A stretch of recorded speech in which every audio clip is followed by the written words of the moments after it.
Сіздермен құрметті студенттер мен оқушылар, практикалық жұмыста біз арифметикалық амалдарды Python бағдарламау тілінде, сонымен қатар VS Code редакторында мысал ретінде көрсетемін.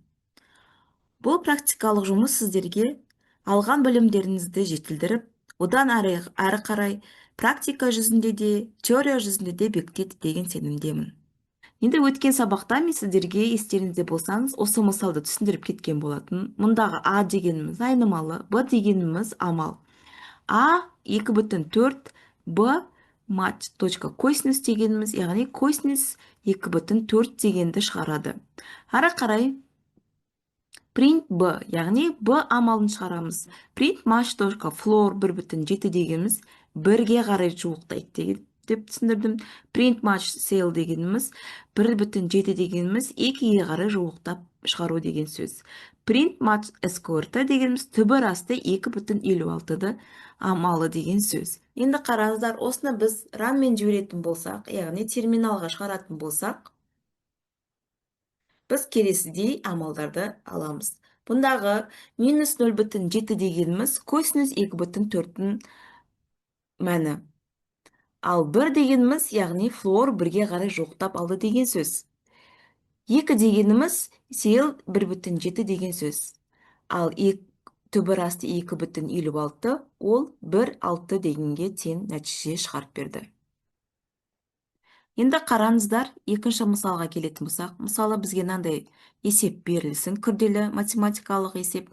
Бұндағы y-тің 2z дәрежесі, оның сыртынан 3 дәрежесі қосу, ln дегеніміз логарифмның 3 дәрежесі қосу, x қосу 1 деген амал. Бұндағы x мәні 2-ге, y мәні 1-ге, z мәні 2-ге тең деп алайық. Енді қараңыздар, y-тің дәрежесі 2 жұлдызшамен беріледі. Бізде мұны қараңыздар, ол 2-нің z дәрежесі дегенді білдіреді. Сыртынан 2-нің 3 дәрежесі, барлық y-тің 3 дәрежесі деген білдіреді. Қосу, жақшаны ашамыз, мат библиотекасының логарифмді жазамыз да, x қосу 1-дің сыртынан 3 дәрежесі деп береміз. Мұндағы есепті шығару үшін, амалды шығару үшін есеп 1, яғни мынау амалды шығарамыз деген сөз принтпен. Осының нәтижесін көрейік терминалға. Бізде x-іміз 2-ге тең, 2 деп жазамыз. y-іміз, z-іміз 1-ге тең, y-іміз 2-ге тең. Enter'ды басамыз. Нәтижесінде біз 65,32,59,66 деген ұзақ бөлшектенген сан шығып кетті. Енді өткен сабақта мен сіздерге айттым. Мен сіздерге келесі сабақта принтті жобалап жуықтауды көрсетем дедім. Ол үшін біз жазамыз былай.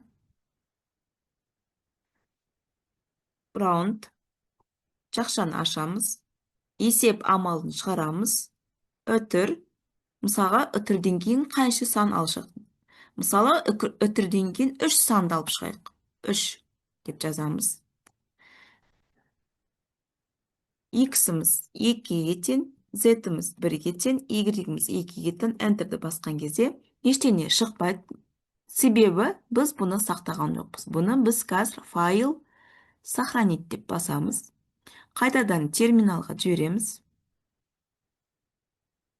Мына жерде бір жақшаны ұмытып кетіппіз. Міне бізге өзі осындай басқаска беріп отырады. Ранды басамыз. X-іміз 2-ге тең, Z 1-ге, Y 2-ге тең болған кезде, міне көрдіңіздер ма? Жаңа бізде алдында 65,32 деп кете берген. Енді бізде бүтін бөлшек саннан кейінгі 65-тен кейін бүтін саннан кейінгі бөлшек санымыз 3-ке қысқарды. Мына жерге мысалға 1 деп жазатын болсақ, 1. Сохранитті басамыз. Ранды жібереміз. X 2, Z 1, Y 1, 2, 65,3 деген жуықталған үтірден кейінгі сан шықты. Келесі үшінші амалымыз. Үшінші амалда, яғни екінші есеп міне. X бөлінген 2. Келесі мысалымызды қарастырайық. Мұнда қараңыздар. Бұл жердегі x бөлу 2. Қосу косинустың 3 дәрежесі, x-тің 3 дәрежесі, азайту экспонент минус 3x арасында көбейту бар білесіздер. Және де бұндағы x-іміз 0,3-ке тең болды. Енді қараңыздар, бір екінші мысалда біз input деп жаздық, себебі ол бізде бүтін сан болды x-те. Қазір бүтін сан мен x-тің мәнін беріп көрейік, есепті көрейік, ранмен жіберіп көрейік.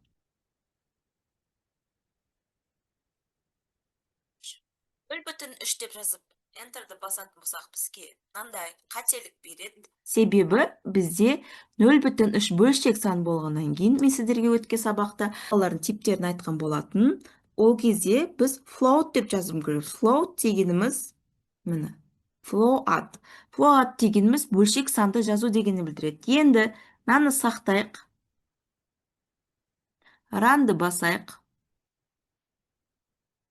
0,0 деп кетіп қалды. Қайтадан берейік. 0,3 деп жазайық. Міне, 0,3. Enter'ді басамыз. Бірден бізге жауабы шықты. Енді жаңа айтып кеттім, мына жерде әдемі болу үшін раунд деп те жазсаңыздар болады. Енді бізде міне үшінші есеп қалды. Үшінші есеп бөлшек сан. Бөлшек санды міне мынандай таяқша арқылы жаздық. Көрдіңіздер, иә? Косинусты мат косинус деп жаздық. Экспонентті мат точка экспонент минус 3 көбейту x деп жаздық. Енді қараңыз, мынаны жазатын болақ. Бұл жердегі бөлшек сан міне, мынаның астындағы бөлшек бөліндісі азайту түбір асты синусты жазамыз. Оны жазу үшін мен сіздерге қазір қалай файлды ашу керек екенін айтайын деп тұрмын. Файлды ашамыз, создать файл дейміз. Python файл екенін көрсетеміз. Мына амалды төртінші мысал деп сақтайық. Сохранить как төртінші мысал.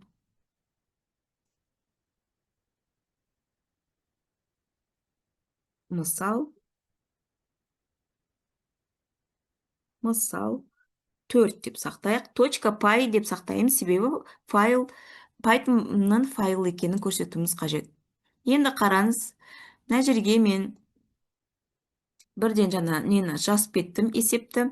Мына жерден копировать етіп алайық. Так, бізде мына жерде x пен t.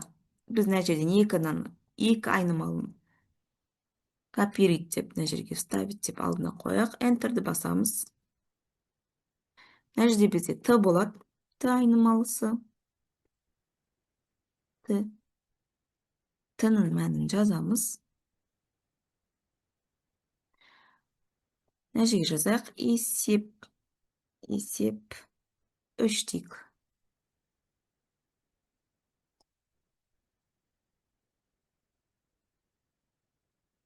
3. Міне осылай жазып кетейік. Жаңа айтып кеттім, x қосу 2.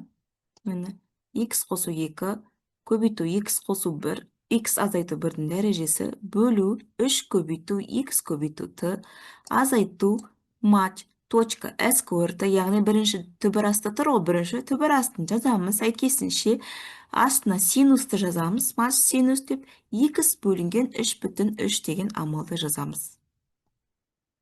Нәтижесін біріншіден сақтаймыз. Сохранить. Мына жерде мына 3 батырманы 3 нүктені бассаңыз, мына жерде очистить терминал деген бар.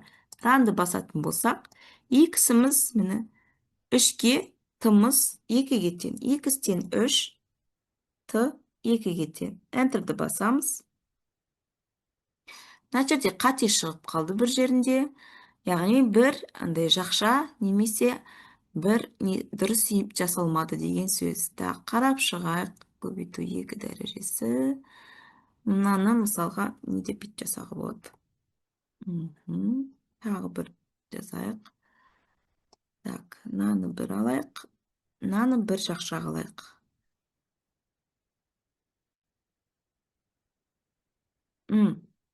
Қандай қате деп ойлайсыздар? Себебі мына жерде біз import random, яғни матч библиотекасын шақырмаппыз. Import.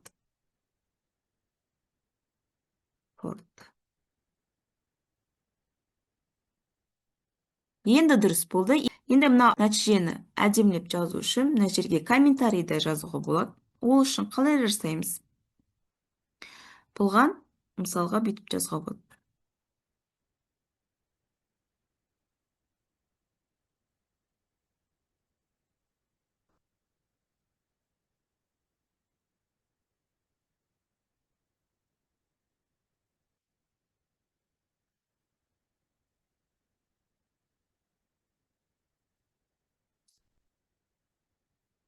Минус 0,28 және бізге жуықтап берді.